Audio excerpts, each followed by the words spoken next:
Puji Tuhan, Bapak Ibu Saudara semuanya. Mari kita akan belajar melanjutkan firman Tuhan di dalam bacaan Hakim-Hakim pasal 6 ayat yang pertama hingga 10. Hakim-Hakim pasal 6. Tetapi orang Israel melakukan apa yang jahat di mata Tuhan. Sebab itu Tuhan menyerahkan mereka ke dalam tangan orang Midian 7 tahun lamanya. Dan selama itu orang Midian berkuasa atas orang Israel.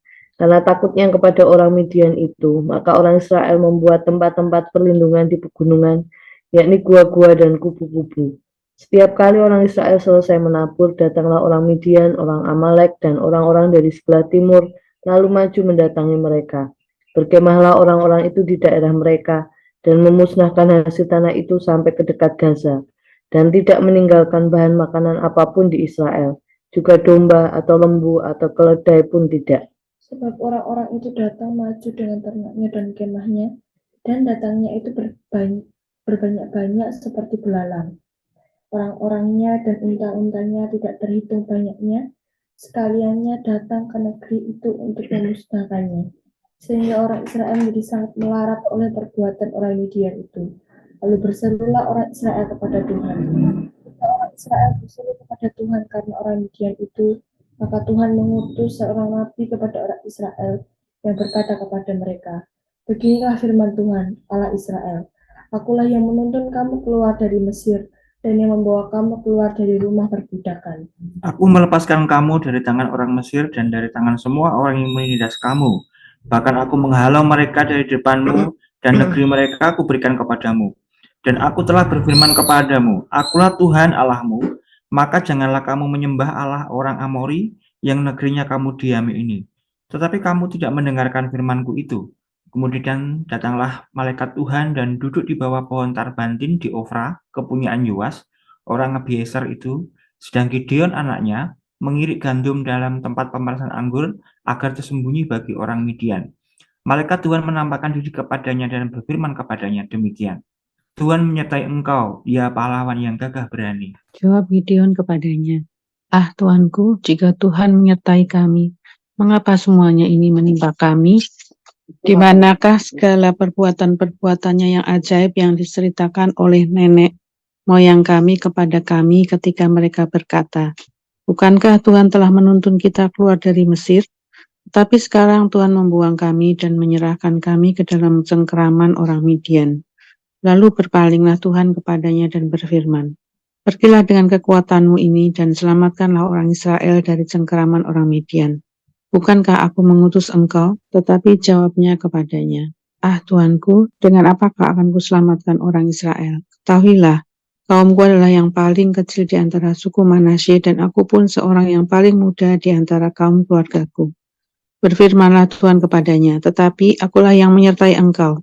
Sebab itu engkau akan memukul kala orang Midian itu sampai habis." Maka jawabnya kepadanya, "Jika sekiranya aku mendapat kasih karunia di matamu, maka berikanlah kepadaku tanda bahwa engkau sendirilah yang berfirman kepadaku. Janganlah kiranya pergi dari sini sampai aku datang kepadamu membawa persembahanku dan meletakkannya di hadapanmu," firman-Nya.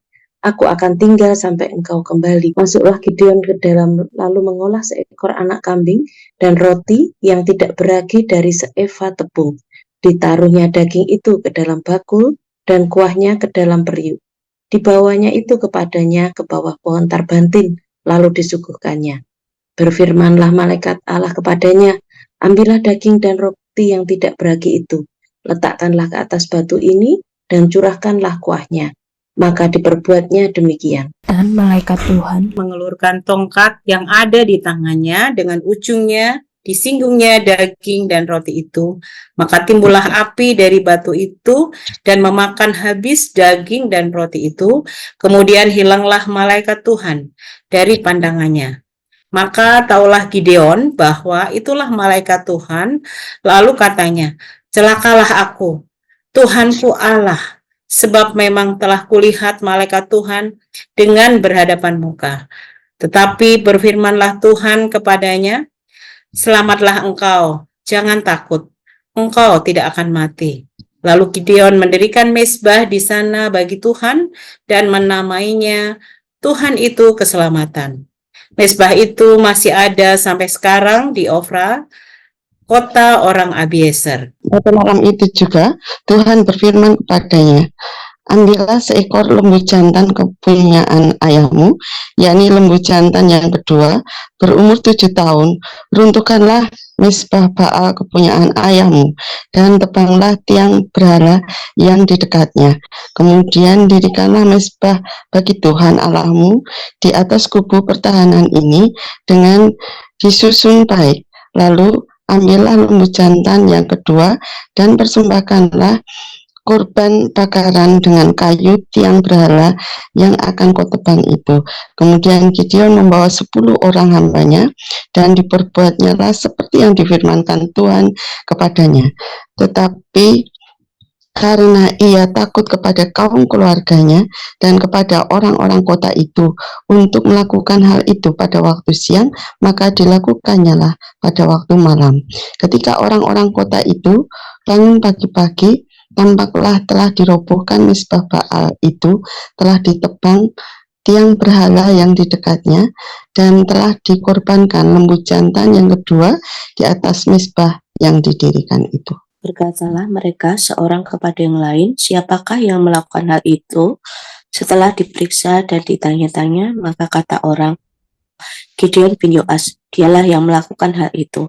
Sesudah itu berkatalah orang-orang kota itu kepada Yoas, bawalah anakmu itu keluar, dia harus mati, karena ia telah merobohkan mezbah Baal, dan karena ia telah menebang tiang berhala yang di dekatnya. Tetapi jawab Yoas kepada semua orang yang mengerumunya itu, kamu mau berjuang membela Baal, atau kamu mau menolong dia?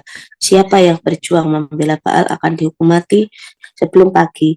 Jika Baal itu Allah, biarlah ia berjuang membela dirinya sendiri setelah mezbahnya dirobohkan orang. Dan pada hari itu diberikan oranglah nama Yerub-Baal kepada Gideon, karena kata orang, biarlah Baal berjuang dengan dia setelah dirobohkannya mezbah itu. Seluruh orang Midian dan orang Amalek dan orang-orang dari sebelah timur telah berkumpul bersama-sama, mereka telah menyeberang dan berkemah di lembah Yisril. Pada waktu itu roh Tuhan menguasai Gideon, ditiupnyalah sangkakala, dan orang-orang Abiezer dikerahkan untuk mengikuti dia. Juga dikirimnya pesan kepada seluruh suku Manase, dan orang-orang ini pun dikerahkan untuk mengikuti dia. Dikirimnya pula pesan kepada suku Aser, Zebulon, dan Naftali, dan orang-orang ini pun maju untuk menggabungkan diri dengan mereka. Kemudian berkatalah Gideon kepada Allah, jika engkau mau menyelamatkan orang Israel dengan perantaraanku seperti yang kufirmankan itu, Maka aku membentangkan guntingan bulu domba di tempat Mengirikan apabila hanya di atas guntingan bulu itu ada embun, tetapi seluruh tanah di situ tinggal kering, maka tahulah aku bahwa engkau mau menyelamatkan orang Israel dengan perantaranku, seperti yang kufirmankan. Dan demikianlah terjadi, sebab keesokan harinya pagi-pagi ia bangun, dipulasnya guntingan bulu itu, dan diperasnya air embun dari guntingan bulu itu, secawan penuh air. Lalu berkatalah Gideon kepada Allah, janganlah kiranya murkamu bangkit terhadap aku, apabila aku berkata lagi, sekali ini saja. Biarkanlah aku satu kali lagi mengambil percobaan dengan guntingan bulu itu. Sekiranya yang kering hanya guntingan bulu itu, dan di atas seluruh tanah itu ada embun. Dan demikianlah diperbuat Allah pada malam itu, sebab hanya guntingan bulu itu yang kering, dan di atas seluruh tanah itu ada embun. Ya, puji Tuhan, saudara semuanya kita sudah membaca dari kitab Hakim-Hakim pasal 6 ayat 1 sampai dengan 40.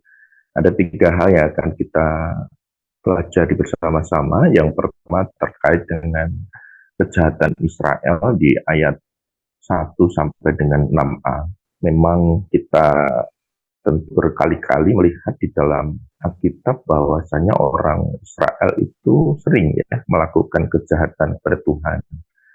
Dan nanti bertobat, bikin kejahatan lagi. Dan itu semacam peristiwa yang berulang-ulang.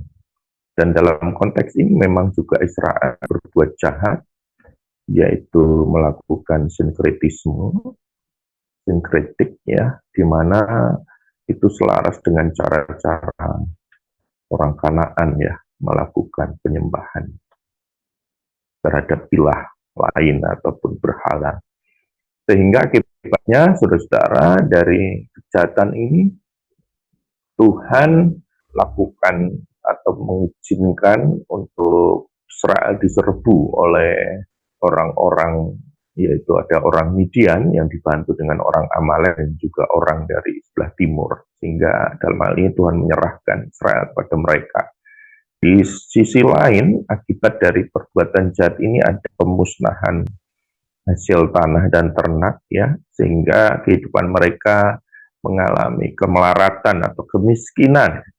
Dan bahkan kita bisa melihat di situ, di ayat yang kita baca tadi, mereka harus bersembunyi di dalam gua. Dan ini sebuah penderitaan yang sebenarnya tidak perlu terjadi ketika orang Israel itu taat, tetapi karena mereka melakukan kejahatan pada Tuhan, maka mereka mengalami sesuatu hal yang sangat-sangat tidak elok dan sangat-sangat bersifat penderitaan begitu. Inilah kejahatan orang Israel kepada Tuhan. Lalu hal yang kedua adalah seruan Israel. Jadi Israel berseru kepada Tuhan. Memang sekali lagi tidak elok ketika Israel itu mulai berseru ketika mengalami krisis. Diingat Tuhan ketika mengalami keterpojokan, penderitaan dan sebagainya. Sebenarnya yang normal adalah dalam segala musim kehidupan, dalam setiap saat ya harus mengingat Tuhan dan membangun hubungan yang dekat dengan Tuhan. Tapi ternyata memang Israel itu melakukan hal-hal seperti itu ketika dalam posisi terjepit. Namun demikian, saudara, dengan seruan Israel ini di ayat 6b sampai dengan 10 ini, maka Tuhan mengutus seorang nabi untuk mengingatkan Israel kembali ya akan bagaimana penyertaan Tuhan, kasih Tuhan, di mana Tuhan sudah membebaskan bangsa Israel, kemudian memimpin mereka, membimbing mereka, menuntun mereka. Ini diingatkan kembali bahwasanya orang Israel harus tahu dan sadar bahwa Tuhan itu tidak pernah meninggalkan mereka. Dan di samping itu juga diingatkan kembali tentang larangan untuk menyembah berhala, ya, ilahnya orang Amori itu. Ini hal yang penting karena bangsa Israel harus memiliki ketaatan dan loyalitas kepada Tuhan yang benar. Inilah seruan Israel, di mana ketika Israel berseru pada Tuhan, maka Tuhan mengutus nabinya untuk mengingatkan kembali. Hal yang kedua. Hal yang ketiga, saudara, terkait dengan panggilan Gideon atau Yerubbaal atas Israel, di mana dia menjadi salah satu hakim di kemudian hari. Panggilan Gideon ini atas Israel yang dilakukan oleh Tuhan ini, Tuhan memanggil dia ketika Gideon sedang mengirik gandum, ya. Para teolog mengatakan atau menafsirkan malaikat Tuhan yang itu adalah teofani.